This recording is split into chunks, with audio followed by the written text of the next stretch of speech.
Assalamualaikum warahmatullahi wabarakatuh.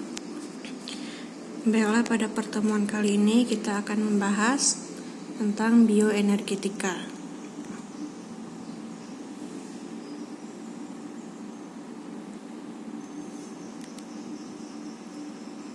Nah, apa itu bioenergetika? Bioenergetika merupakan bagian dari ilmu biokimia yang mempelajari tentang transformasi atau perpindahan dan penggunaan energi dalam sistem hayati. Bioenergetika adalah studi mengenai mekanisme molekul di mana energi dihasilkan melalui metabolisme katabolik atau melalui penangkapan cahaya melalui proses fotosintesis yang diubah agar dapat digunakan untuk proses pertumbuhan sel, motilitas, dan bertahan hidup. Nah, bagaimana kita mendapatkan energi? Nah, ini bisa dilihat pada gambar berikut, yaitu kita bisa mendapatkannya dari asupan makanan yang kita makan, masuk ke dalam tubuh dan mengalami proses metabolisme. Di sana akan menghasilkan energi berupa ATP yang nantinya akan digunakan untuk proses kehidupan, misalnya untuk bekerja atau melakukan suatu pekerjaan. Oke, next. Nah, bagaimanakah proses energi itu terbentuk? Nah, energi seperti saya katakan tadi, dia terbentuk di dalam tubuh melalui proses metabolisme atau respirasi sel. Nah, di sini bioenergetika atau bisa juga dikenal dengan termodinamika biokimia, dia memberikan prinsip dasar untuk menjelaskan mengapa sebuah reaksi dapat terjadi. Nah, misalnya bagaimanakah proses terbentuknya energi pada kehidupan. Nah, sejumlah sistem non-biologik menggunakan energi panas untuk melaksanakan kerjanya. Namun, sistem biologi pada hakikatnya bersifat isotermik dan memakai energi kimia untuk memberikan tenaga bagi proses kehidupan. Hasil reaksi dalam tubuh makhluk hidup pada akhirnya juga bertujuan untuk menghasilkan energi sehingga dapat beraktivitas. Nah, organisme hidup mengubah energi yang diperoleh dari makanan untuk berbagai tujuan seperti pemeliharaan sel, reproduksi, dan berbagai kerja fisik maupun kimia.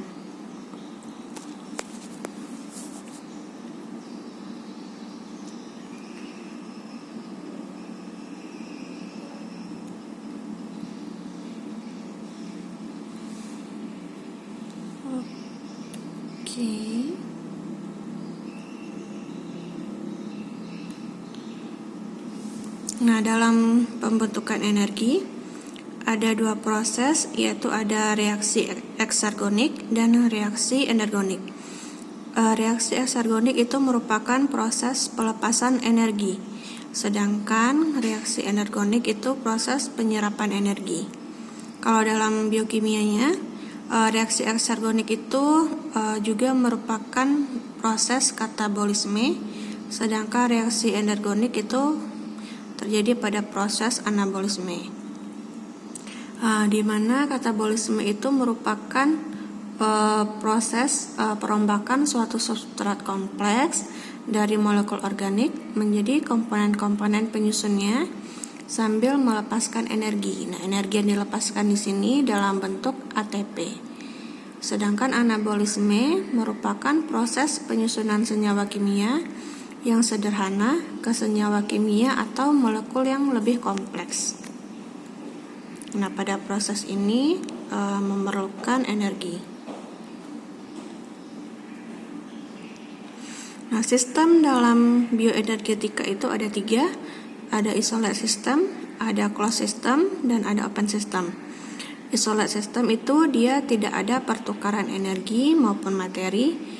Closed system ada pertukaran energi dengan lingkungan sekitarnya, tapi tidak ada pertukaran materi. Open system itu ada pertukaran energi dan materi dengan lingkungan sekitarnya. Nah, hukum bioenergetika. Hukum bioenergetika ini mengacu pada hukum termodinamika, di mana hukum termodinamika 1 yaitu energi total dari sistem adalah tetap, tetapi bentuk energinya bisa berubah. Hukum termodinamika 2 yaitu sistem akan mengalami perubahan spontan menuju ke keadaan seimbang. Nah, ini maksudnya adalah kalau pada hukum termodinamika 1, di mana energi total dalam sistem itu tetap, tetapi bentuk energinya bisa berubah. Jadi energi ini dia tidak bisa berubah bentuk, dia hanya bisa berubah fungsi.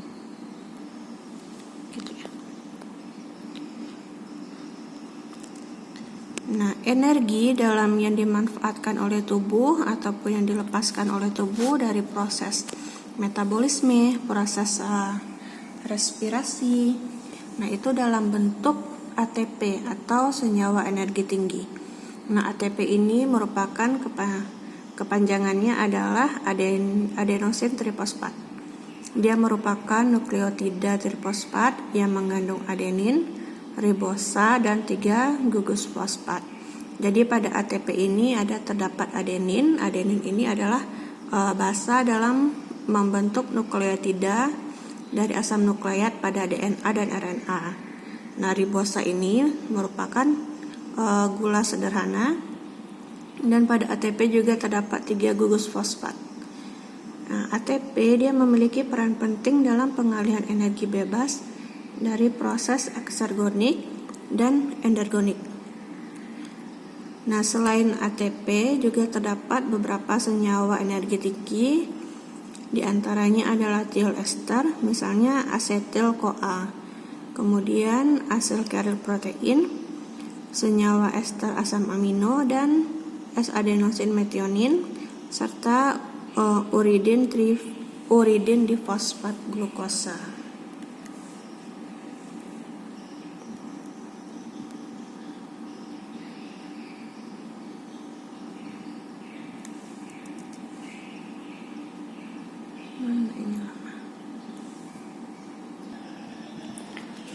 Nah, respirasi sel.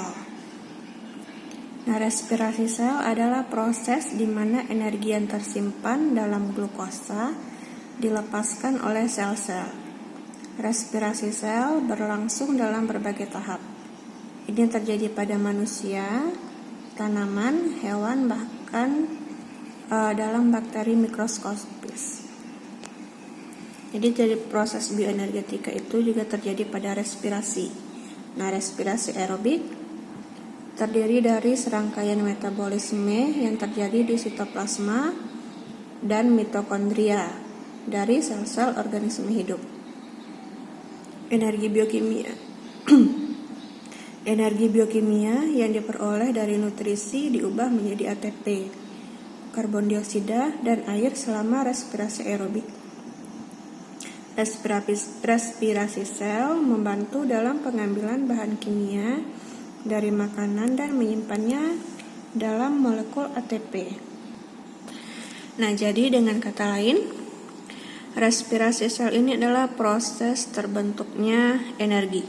Jadi dalam respirasi, glukosa dia bereaksi dengan oksigen akan menghasilkan energi dalam bentuk ATP dan karbohidrat serta uap air. Nah, dalam respirasi aerobik ini ada 3 tahap, yaitu ada glikolisis, ada siklus Krebs, dan transport elektron.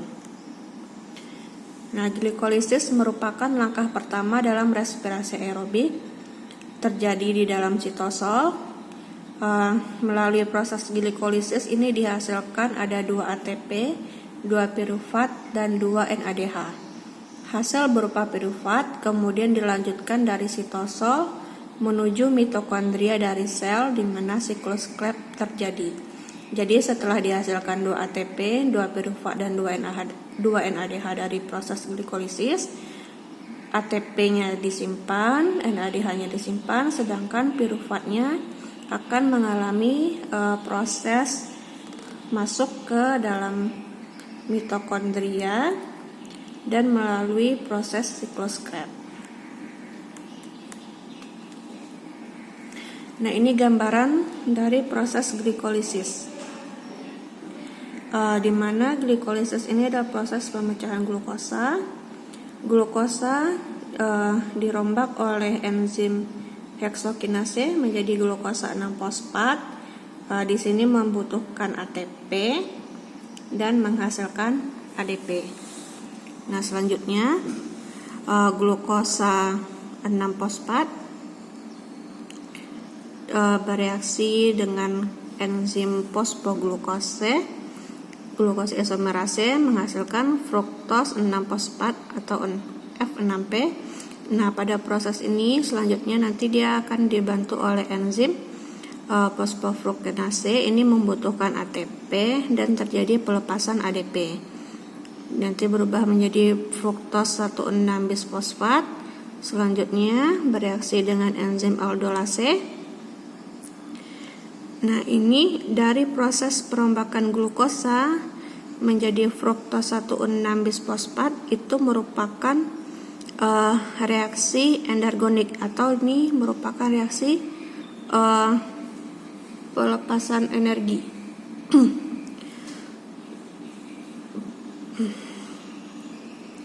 Nah, kemudian masuk ke reaksi eksergonik dari fruktos 1,6-bisfosfat tadi bereaksi dengan enzim aldolase. Nah, nanti akan menghasilkan gliseraldehid 3-fosfat. Gliseraldehid 3-fosfat ini nanti dibantu oleh enzim triofosfat T isomerase. Nanti akan berubah menjadi dihidroksi aseton fosfat atau DAP. Nah, nanti selanjutnya dia akan bereaksi dengan gliseraldehid 3-fosfat dehidrogenase. Pada proses ini membutuhkan 2 NAD+ dan akan melepaskan 2 NADH dan H+ atau hidrogen. Nah, selanjutnya berubah menjadi 1,2 bifosfogliserat. Nah, ini dengan bantuan enzim fosfogliserat kinase dan 2 ADP akan menghasilkan 2 ATP, atau ada 2 energi yang dihasilkan pada proses ini. Nah, nanti dia berubah menjadi 3-fosfat gliserol dengan bantuan enzim fosfogliserat mutase, nanti berubah menjadi 2-fosfogliserat dan bereaksi lagi dengan enzim enolase, nanti menghasilkan fosfoenol pirufat atau PEP. Nah, nanti dengan bereaksi dengan pirufat kinase akan menghasilkan 2 pirufat dan 2 ATP. Nah, jadi dalam proses hasil akhir dari glikolisis ini dihasilkan 2 ATP dan 2 pirufat serta 2 NADH. Nah, pirufat ini akan lanjut mengalami proses siklus Krebs. Nah, siklus Krebs ditemukan oleh Hans Krebs pada tahun 1937. Dia terjadi di mitokondria.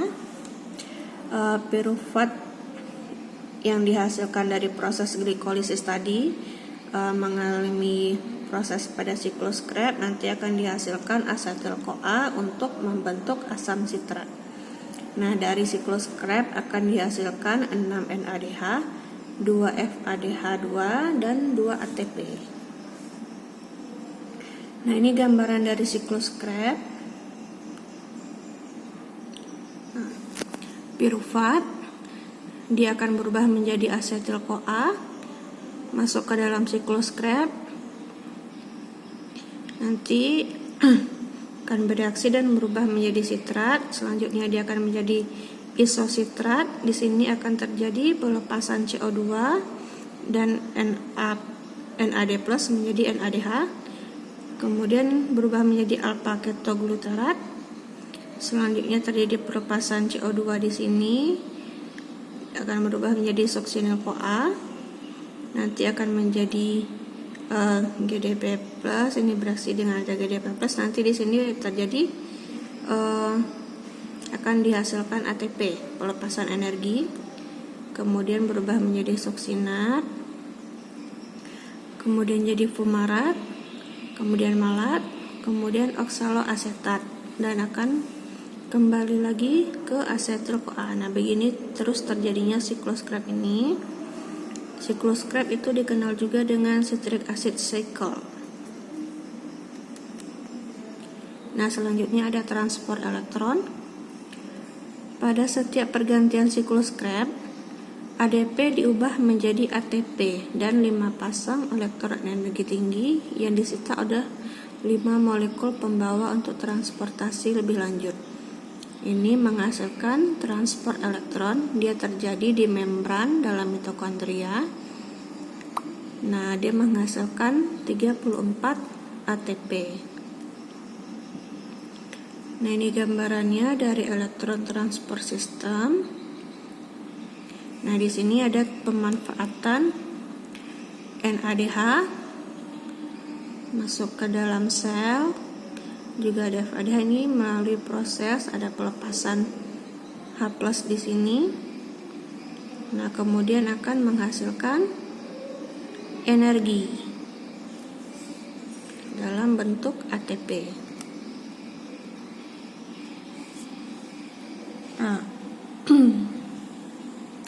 Nah, bioenergetika ini juga berhubungan dengan radikal bebas. Nah, radikal bebas adalah molekul yang mempunyai sekelompok atom dengan elektron yang tidak berpasangan. Jika radikal bebas tidak diinaktivasi, reaktivitasnya dapat merusak seluruh tipe makromolekul seluler, termasuk karbohidrat, lipid, dan asam nukleat. Radikal bebas adalah suatu atom, gugus atau molekul yang memiliki satu atau lebih elektron yang tidak berpasangan pada orbit paling luar, termasuk atom hidrogen, logam-logam transisi, dan molekul oksigen. Adanya elektron tidak berpasangan ini menyebabkan radikal bebas secara kimiawi menjadi sangat aktif. Radikal bebas dapat bermuatan positif, negatif, atau tidak bermuatan. Nah, jadi karena radikal bebas ini merupakan elektron yang tidak berpasangan, maka dia dapat mempengaruhi atau dia dapat berikatan dengan karbohidrat atau protein, lipid maupun asam nukleat, sehingga terjadi perubahan dari struktur molekul karbohidrat, protein, lipid, dan asam nukleat tersebut, sehingga akan mengganggu dari fungsi molekul-molekul tersebut.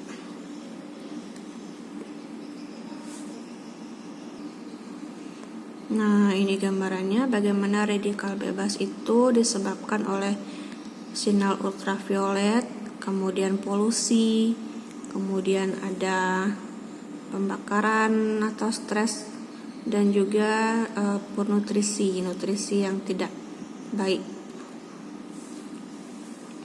Nah, radikal hidroksil dapat merusak 3 jenis senyawa penting untuk mempertahankan integritas sel. Yaitu asam lemak tak jenuh tunggal atau PUFA yang merupakan komponen penting fosfolipid penyusun membran sel, kemudian DNA merupakan peranti genetik dari sel, dan juga protein. Protein ini memegang berbagai peranan penting seperti enzim, reseptor, antibodi, pembentuk matriks, dan sitoskeleton. Nah, bagaimana mekanisme kerja dari radikal bebas ini? Nah, misalkan dalam molekul air atau H2O, ikatan antara atom hidrogen dan atom oksigen merupakan ikatan kovalen, yaitu ikatan yang tersusun atas sepasang elektron yang dimiliki oleh 2 atom secara bersama-sama. Ketika mendapatkan energi yang cukup besar, maka air akan mengalami pembelahan homolitik.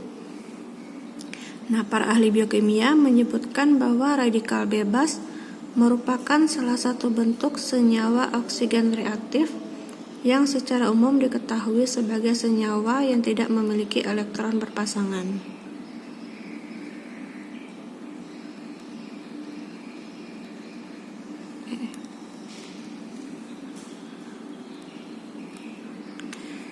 Nah, sumber radikal bebas bisa berasal dari proses metabolisme dalam tubuh dan dapat berasal dari luar tubuh. Nah, dari dalam tubuh itu bisa berasal dari superoksida, hidroksil, peroksil, dan hidrogen peroksida. Sedangkan kalau dari luar tubuh itu bisa dapat dari asap rokok, polusi, radiasi sinar UV, limbah pabrik, dan pestisida. Nah, apa dampaknya? Nah, pada usia lanjut terjadi berbagai penurunan fungsi fisiologis akibat kerusakan sel atau jaringan. Nah, salah satu penyebab kerusakan sel atau jaringan adalah karena terjadinya stres oksidatif oleh radikal bebas. Nah, ketika radikal bebas ini telah masuk pada tubuh, dia dapat menyebabkan stres oksidatif sehingga terjadi kerusakan sel atau jaringan yang menyebabkan penurunan fungsi fisiologis. Nah, kemudian radikal bebas bersifat sangat reaktif, dapat menimbulkan perubahan biokimiawi dan merusak berbagai komponen sel hidup seperti protein, lipid, karbohidrat, dan nukleat. Dengan bertambahnya usia, kerusakan sel akibat stres oksidatif tadi menumpuk selama bertahun-tahun sehingga terjadi penyakit-penyakit degeneratif, keganasan, kematian pada sel-sel vital tertentu yang pada akhirnya akan menyebabkan proses penuaan. Nah, bagaimana mengatasi dari radikal bebas itu adalah kita sebaiknya dapat memperoleh antioksidan. Nah, antioksidan merupakan senyawa yang dapat menghambat spesies oksigen reaktif, spesies nitrogen dan radikal bebas lainnya sehingga mampu mencegah penyakit-penyakit degeneratif seperti kardiovaskular, kanker, dan penuaan. Nah, vitamin E, vitamin C, serta mungkin juga karotenoid biasanya disebut sebagai vitamin antioksidan, dapat menghentikan reaksi berantai dari radikal bebas.